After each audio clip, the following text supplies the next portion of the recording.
میں تو اس باب میں بھی دیوانہ سا ہوں کہ جتنا اللہ نے ہم پہ کرم کیا ہے کہ ہمیں اس دروازے سے آشنا کیا ہے۔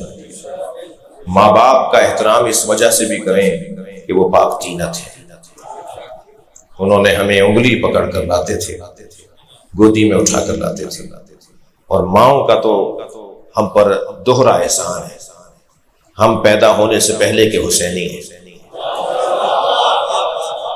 ہماری ماں مجلس میں جب آتی تھی ایام حمل میں، جب ابھی ہم دنیا میں آئے نہیں تھے، تو ہم ماں کے شکم میں حسین حسین سنتے تھے۔ بچہ ماں کے شکم میں بولتا نہیں ہے، دیکھتا نہیں ہے، چکھتا نہیں ہے، سونگھتا نہیں ہے، مگر سنتا ہے۔ اور ہم کیا سنتے تھے؟ جو ہماری ماں سنتی تھی۔ ہماری ماں کیا سنتی تھی؟ حسین حسین حسین حسین، اور ہم بھی سنتے تھے، لہذا ہم سے کوئی یہ نام چھین نہیں سکتا۔ انشاءاللہ ہمارے بدن کے قطرے قطرے سے حسین حسین کی آواز آئے گی۔ جب فضائل کا باب رکتا ہے تو مصائب کے باب میں حالت غیر ہونے لگتی ہے۔ اتنے بڑے لوگوں کے ساتھ ایسا ہو گیا، اجرکم اللہ اجرکم اللہ،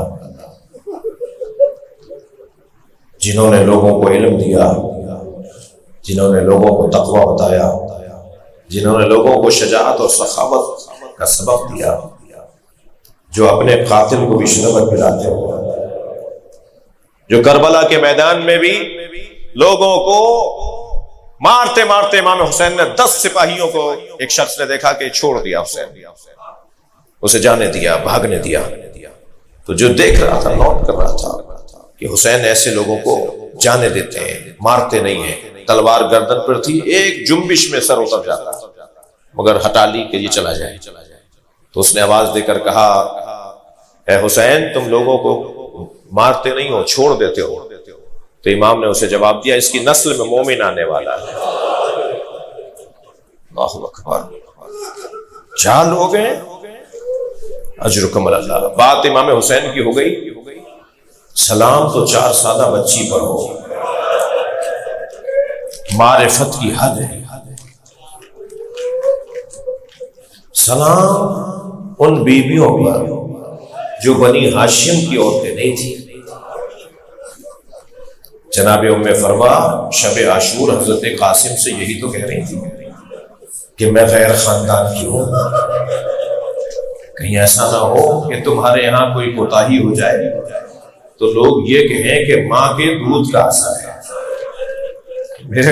میری لاج رکھ لینا۔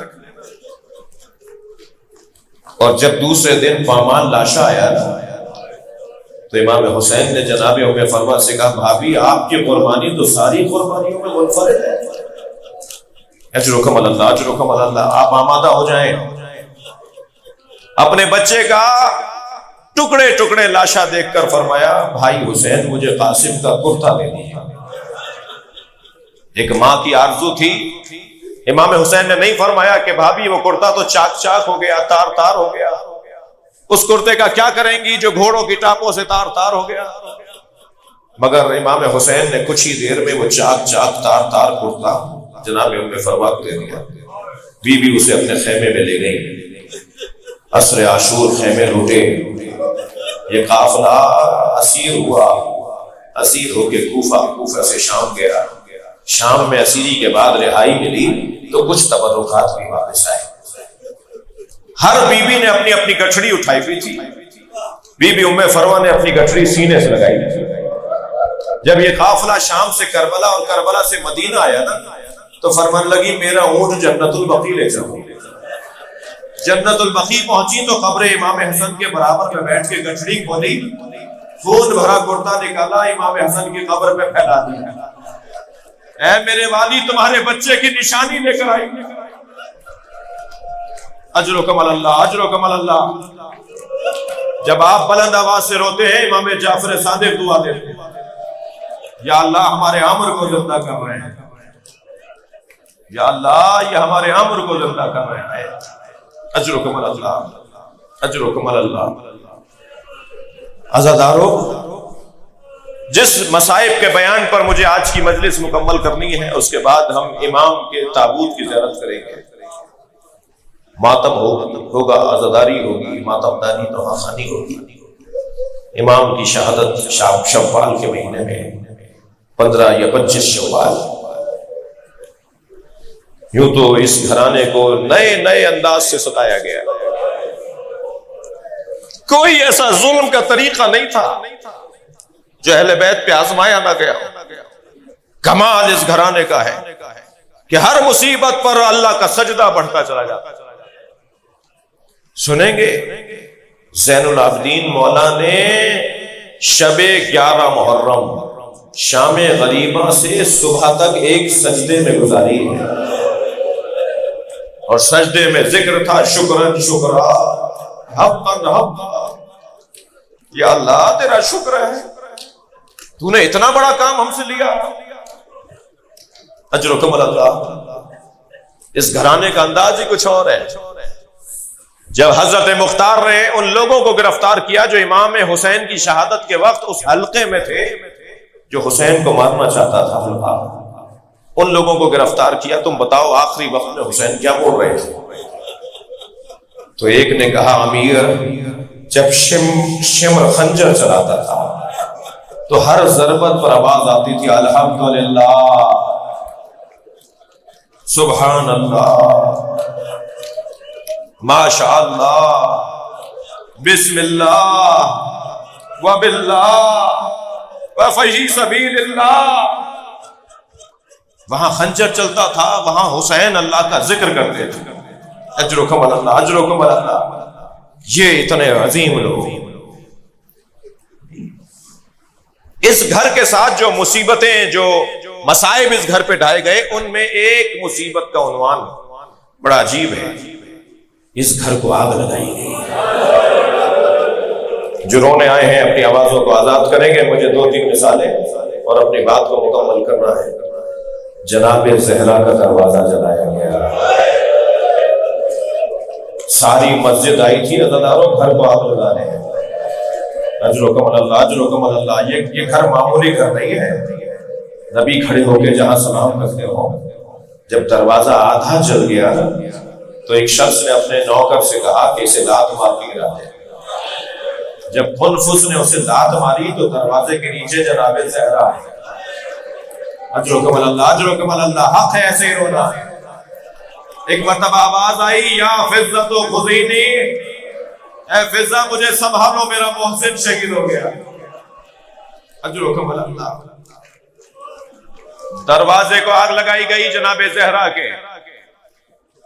تھوڑا آگے بڑھیے، کربلا میں حسین کے خیموں کو جلایا گیا۔ عزاداروں جلتے ہوئے خیمے سے بیویاں دوسرے خیمے میں جاتی تھیں، ایک خیمے سے دوسرے خیمے میں جاتی تھی۔ ایک یزیدی لشکر کا سپاہی کہتا ہے میں نے ایک خاتون کو دیکھا جو جلتے ہوئے خیمے میں جانا چاہتی ہے، سب تو باہر نکل رہی تھی مگر ایک بیوی عجیب تھی کہ وہ جلتے ہوئے خیمے میں جانا چاہتی تھی مگر خیمے کی چوب سے جا کے ٹکراتی تھی۔ کہتا ہے میں یہ سمجھا کسی نے اس کے سر پہ کوئی ضربت ماری ہے جس سے اس کی آنکھوں کا نور چلا گیا ہے۔ وہ کہتا ہے میں قریب گیا اور میں نے کہا تمہیں نظر نہیں آتا آگے آگ چل رہی ہے؟ تو اس بیوی نے مڑ کر دیکھا اور کہا یا شیخ انا لنا علیل، اس خیمے میں میرا ایک بیمار رہ گیا ہے۔ اجرکم علی اللہ۔ جو پیروں سے چل کر نہیں آ سکتی، اجرکم علی اللہ۔ وہ بیوی جلتے خیمے میں چلی گئی۔ وہ علی کی بیٹی زینب اپنی پشت پر اپنے بھتیجے کو اٹھا کر لائی۔ اجرکم علی اللہ، اجرکم علی اللہ۔ آپ کو اللہ کسی غم میں نہ رلائے سوائے غم اہل بیت میں۔ عزاداروں اب میں ایک روایت آپ کے لیے لے کر آیا ہوں۔ ائمہ اہل بیت میں امام رضا کے گھر کو جلایا گیا، مگر امام جعفر صادق کا گھر کیسے جلایا گیا؟ اس گھر کو، ان کے گھروں کو آگ لگائی گئی۔ روایت ہے بہار کے اندر کہ ان المنصورا امر ان یحرق دار الامام الصادق۔ روایت کہتی ہے منصور دوانقی نے حکم دیا کہ جعفر صادق کے گھر کو آگ لگا دو۔ منصور دوانقی کے کارندے آگ لے کر گھر میں گھس گئے. میں نے ایک جملہ کہہ دیا، امام جعفر صادق کے گھر میں گھس گئے. میں سننے والوں سے ایک سوال کر دوں، اگر آپ کے میرے گھر میں کوئی اجنبی گھس آئے، شاید ہمیں 10 دن تک کھانا اچھا نہ لگے. ہمارے گھر میں ایک اجنبی گھس آیا، امام گھر میں ہیں اور گھر میں اجنبی داخل ہو رہے ہیں، اور ایک مرتبہ جگہ جگہ جا کر انہوں نے آگ لگانا شروع کی. روایت کہتی ہے کہ گھر کو آگ لگائی گئی، والعلویات داخل الدار، اور سیدانیاں گھر میں تھی. ایک جملہ رونے کا جملہ ہے. امام جعفر صادق کے گھر کو آگ لگائی گئی اور سیدانیاں گھر میں تھی. وارتفعت اصواتہن، بڑا سخت جملہ ہے، بیویوں کے رونے کی آوازیں باہر تک آ رہی ہیں. بھائی اونچی آواز میں رونا حق ہے، اور اتنا اونچی آواز میں رویا کرے کہ وہ آوازیں جو رونے کی تھی انہیں ایک پرسہ ہو کہ مولا آپ کے چاہنے والے جمع ہیں. وارتفعت اصواتہن، بیویوں کے رونے کی آوازیں باہر. وخرج الامام الصادق علیہ قمیص وادار، مولا اس حالت میں گھر سے باہر آئے کہ آپ کے سر پہ امامہ نہیں تھا، آپ کے دوش پر ابا نہیں تھی، پیروں میں نالینیں نہیں تھی، اور روتے ہوئے آ رہے تھے. حزیناً وباکیا، امام روتے ہوئے باہر نکلے. امام سے چاہنے والوں نے پوچھا، امام کی خدمت میں کچھ لوگ داخل ہوئے اور کہا وَدَخَلُوا عَلَيْهِ بَعْضُ شِيَعَتِهِ، کچھ شیعہ چاہنے والے پہنچے جب یہ خبر عام ہوئی، اور امام سے کہا مولا کیا ہوا؟ امام نے فرمایا جب میرے گھر میں آگ لگ رہی تھی، نظر تو الى نسائی و بناتی، مجھے ایک بات رلا رہی ہے کہ جب میرے گھر میں آگ لگ رہی تھی تو میں دیکھ رہا تھا کہ میری بیٹیاں، میرے گھر کی بیویاں من حجرت الى حجرہ، ایک حجرے سے دوسرے حجرے، من مکان الى مکان، ایک جگہ سے دوسری جگہ جا رہی تھی، اور وہ پکار کے کہہ رہی تھی کہ ہمارے کپڑوں میں آگ لگ رہی ہے. میرا رونا، امام صادق فرماتے میرا رونا اس بات پر ہے کہ کربلا میں حسین کی بچیوں کو جب خیموں میں آگ لگی تو کپڑوں میں آگ لگ رہی تھی. سکینہ پکار کے کہہ رہی تھی کوئی ہے جو ہماری مدد کرے. اجر و کمال اللہ، مجلس مکمل ہو گئی، تابوت کی زیارت کریں گے. کچھ مدت کے بعد اسی منصور نے امام صادق کو زہر دے دیا. امام نے زہر کا اثر لیا اور امام اس دنیا سے جا رہے ہیں. میں مجلس مکمل کر رہا ہوں. امام موسیٰ کاظم نے جنازہ اٹھایا، اور جب جنازہ اٹھایا نا امام نے تو امام کی آنکھوں میں آنسو تھے. سب سے بڑا جنازہ ہوا ہے مدینے میں امام صادق کا. مجمع سب سے زیادہ ہے، ائمہ کے جنازوں میں سب سے زیادہ جنازہ، سب سے بڑا جنازہ امام صادق کا. امام موسیٰ کاظم رو رہے تھے. پوچھنے والوں نے پوچھا تو فرمایا سلام ہو میرے جد حسین پر، جن کا لاشا 3 دن بے گوروں کا بن رہا. کوئی نہ تھا جو زہرا کے لال کا جنازہ اٹھا. زینب مڑ کر دیکھتی رہی، سکینہ بابا کو دیکھ کر روتی رہی. رباب سلام کر کے گزر گئی، مگر حسین بے گوروں کا بن رہے.